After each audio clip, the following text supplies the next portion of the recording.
अस्सलामु अलैकुम वरहमतुल्लाहि वबरकातुहू। प्यारे नाजरीन, आप देख रहे हैं हमारा यूट्यूब चैनल सूफ़ी मेहरबान अली ब्रेकिंग न्यूज़। दोस्तों, हमारे इस चैनल में आपका इस्तकबाल स्वागत है। अगर चैनल को आपने अभी तक सब्सक्राइब नहीं किया है तो सब्सक्राइब कर लें ताकि आने वाली सच्ची और बेबाक ख़बरें आपको मिल जाया करें। अब चलते हैं हम दोस्तों ख़बर की तरफ। ये ख़बर पश्चिम बंगाल से है। पश्चिम बंगाल की मुख्यमंत्री ममता बनर्जी ने सोमवार को भवानीपुर की 16 आना मस्जिद का दौरा किया है। ये औचक दौरा 30 सितंबर को भवानीपुर विधानसभा सीट पर होने वाले उपचुनाव से पहले हुआ है। यहां भाजपा ने 3 बार मुख्यमंत्री रह चुकी ममता बनर्जी के खिलाफ प्रियंका टिब्रीवाल को चुनावी मैदान में उतारा है। हालांकि ममता बनर्जी के सामने उसका जीतना अभी भी नामुमकिन है।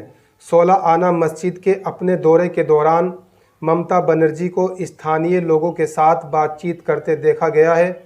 ममता बनर्जी की एक झलक पाने के लिए यहां काफ़ी लोगों की भीड़ मौजूद थी। आपको बता दें कि ममता बनर्जी ने मस्जिद का दौरा भवानीपुर विधानसभा सीट के लिए नामांकन दाखिल करने के कुछ दिनों बाद किया है।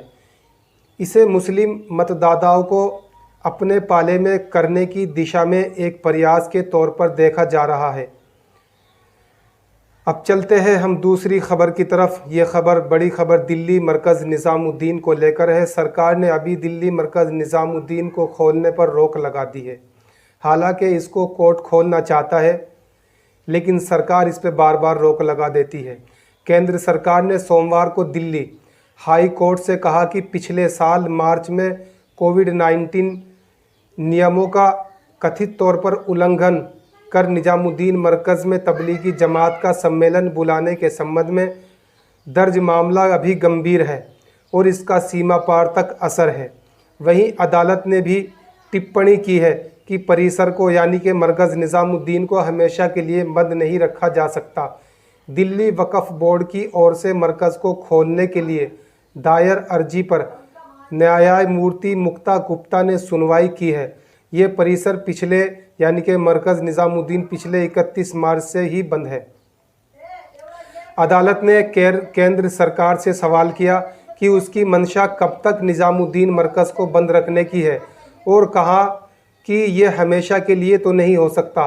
केंद्र की ओर से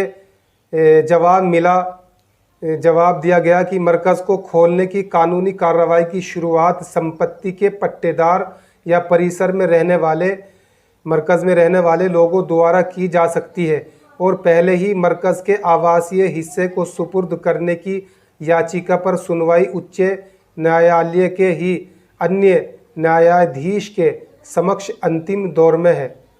यानी कि सरकार इस पर बार बार रोक लगा रही है। हाई कोर्ट इसको खोलना चाहता है। हाई कोर्ट यानी कि नरम है मरकज़ निज़ामुद्दीन को लेकर।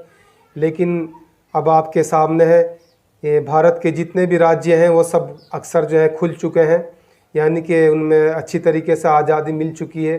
ट्रेनें भी चल रही हैं, बसें भी चल रही हैं, नेताओं के बड़े बड़े सम्मेलन और रैलियां भी हो रही हैं। काफ़ी यानी कि 20-20, 30-30 हज़ार, लाख 50-50 हज़ार लोग जिसमें जमा होते हैं।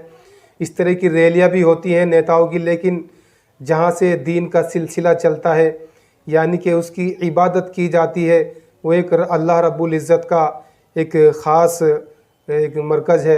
अल्लाह ने जो चुना है, एक नेक लोगों के लिए सिलसिला वहाँ से शुरू होता है। ऐसी जगह पर सरकार रोक लगाती है। हालांकि अभी ये आप किसानों का प्रदर्शन ले लीजिए और नेताओं के ये बड़ी बड़ी रैलियाँ ले लीजिए। दिल्ली जो बॉर्डर पे अभी किसानों का प्रदर्शन चल रहा है, तकरीबन 10 महीने होने वाले हैं। सरकार इस बात को लेकर कोई चिंता में नहीं है, लेकिन जहां उससे भी कम तादाद के लोग मौजूद होते हैं, यानी कि तकरीबन 2000 या 3000 की तादाद में, बस इनको लेकर सरकार बार बार रोक लगाती है। दोस्तों, अब हम चलते हैं, जाने की इजाज़त दीजिए।